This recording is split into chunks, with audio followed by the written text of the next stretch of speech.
Good day mga Lods, so PBE updates tayo. Ang sentro ng San Miguel Bearmen na si Muala Tautua ay humihingi na ng trade dito sa kanyang mother team. At itong balita patungkol naman dito kay Chris Newsome na di umano'y inaalok na ng Meralco Bolts dito sa mga lower teams ng PBE. Ito ang ating pag-uusapan sa video nating ito. Ngunit kung bago ka pa lang sa aking munting YouTube channel ay baka pwede makahingi ng likes, share and subscribe. Maraming salamat. So ayun nga dito mga Lods, sa naging post ng We Are the PBE update, sinabi ni Snow Badwa na SMB Muala Tautua requesting for a trade. So siguro nga mga Lods, isa rin kayo sa mga nagulat dito sa biglaang pagbabago ng isip ni Muala Tautua. Ngayong galing pa lang sila sa kampyonato dito sa PBE Commissioner's Cup kasama nga itong kanyang kupunan na San Miguel Bearmen with George Gallant as head coach ng San Miguel Bearmen. Kaya ngayon nga mga Lods, marami ang nagtatanong bakit itong si Muala Tautua biglang maghihingi ng trade dito sa San Miguel Bearmen, which is sa tingin naman natin kung sa security ang kanyang iniisip ay secured na nga ang kanyang future dito sa San Miguel Bearmen kung mananatili nga siya dito sa San Miguel Bearmen, which is itong San Miguel Bearmen naman mga Lods, sa tingin naman natin ay malaki-laki pa ang pangangailangan nito dito kay Muala Tautua. Bagamat mayroon minsan may mga rumors na itong si Muala Tautua ay titrade na nga, alam natin kung gaano kalaki itong pakinabang ni Muala Tautua, lalong-lalo na tuwing itong si Junmar Fajardo ay nai-injury. At ngayon nga, naging kampiyon pa itong si Muala Tautua dito sa San Miguel Bearmen. Kaya malaking katanungan bakit bigla-bigla itong magpahihingi ng trade dito sa kanyang kupunang San Miguel Bearmen. So ayon dito sa ating nakalap na source nga mga Lods, na itong si Muala Tautua ay nakatanggap ng offer na maglaro sa labas ng bansa. Hindi totoo yung sinasabi dito na sawa na sa pagiging backup itong si Muala Tautua dito kay Junmar Fajardo. Ang totoo dito nga mga Lods ay may offer itong si Muala Tautua na maglaro sa labas ng bansa. At alam naman natin mga Lods kung gaano kalaki ang sahuran sa ibang bansa, dahil dito nga nag-average nga ito ng 1.2 to 1.5 million a month ang kanilang mga sinasahod dito sa ibang bansa. Kaya siguro itong si Muala Tautua ay pinag-isipan na nga niya itong mabuti at itong kanyang napagdesisyonan, natatanggapin na nga niya itong offer sa kanya na maglaro sa ibang bansa. Kaya kung security din naman sa kanyang pamilya ang iniisip ni Muala Tautua, magandang decision din naman ito mga Lods, itong kanyang naisip na tatanggapin niya itong offer sa kanya. Dahil itong si Muala Tautua, alam naman natin na may maganda din ang nilalaro nito. Mayroon itong laro sa loob at saka sa labas. Big man with perimeter jump shooter pa rin ito si Muala Tautua. Nagiging limitado nga lang ito mga Lods dito sa San Miguel Bearmen dahil nga kapalitan nga niya itong si Junmar Fajardo.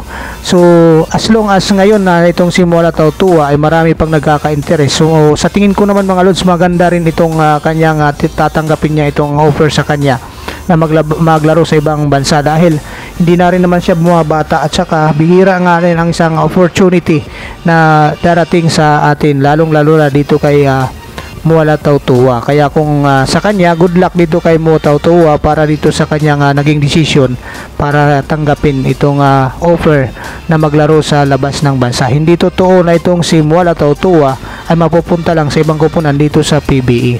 Ngayon nga mga Lods, dito naman tayo sa pangalawang PBE updates natin regarding naman dito kay Chris Newsome ng Meralco Bolts. So ayon din dito sa naging post ni Snow Badwa, Meralco Bolts are already offered Chris Newsome to Inlex, Blackwater and Converge via trade.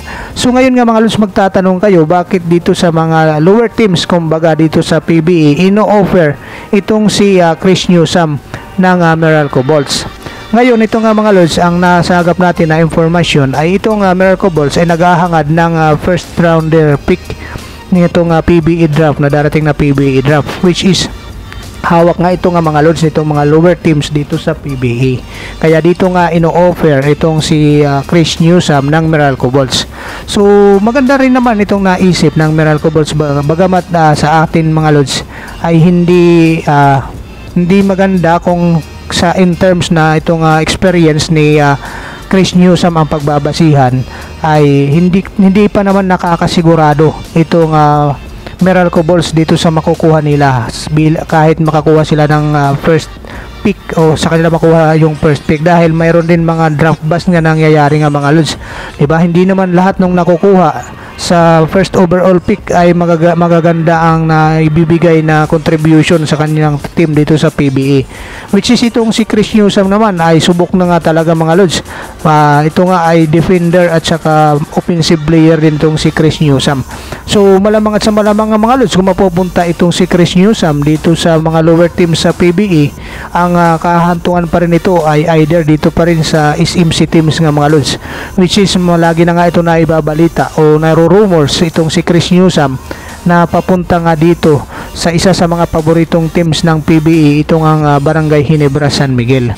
Kaya itong si Chris Newsome, kung sakasakali nga mga lods sa tingin natin mapupunta dito sa mga lower teams, ay aanihin pa rin ito mga lods nitong SMC teams dito sa PBA. So hindi natin kini-question yung moves nitong Meralco Bulls patungkol dito kay Chris Newsome, dahil business is a business din talaga ang PBA nga mga lods. Kaya lang siyempre kung wise tayo mag-isip, hindi natin isusugal ang sang Chris Newsome para sa magiging future pick nga makukuha natin dito sa susunod na draft, which is tulad nga ng una nating sinabi, mayroon kasi mga draft bust minsan nangyayari.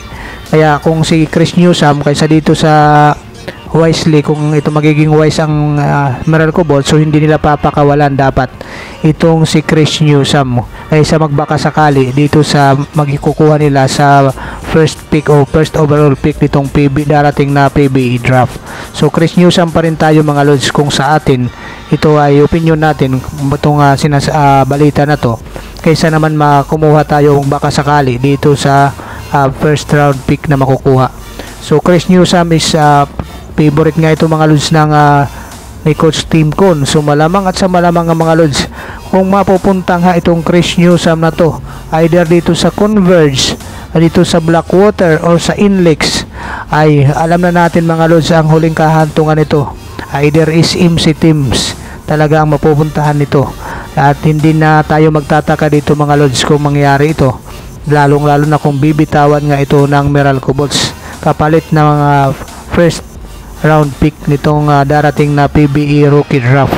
So hindi natin yun mga lods kini-question yung moves ng Meralco Bulls, dahil sa kanila yon na itong si Chris Newsome ay pakawalan nila.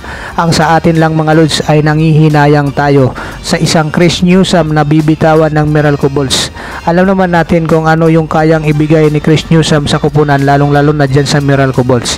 At itong si Chris Newsome naman mga lods ay naglalaro nga ito dito sa ating pambansang kupunan na Gilas Pilipinas, which is kung experience wise lang ang pag-uusapan kay Chris Newsome na tayo mga lods, kaysa magbaka sakali pa dito sa mga kukuha ng Meralco Bulls dito sa first overall pick na makukuha nila via trade nga dito sa mga nabanggit natin na teams, mga lower teams, itong Inlex, itong Converge at maging itong Blackwater Busing.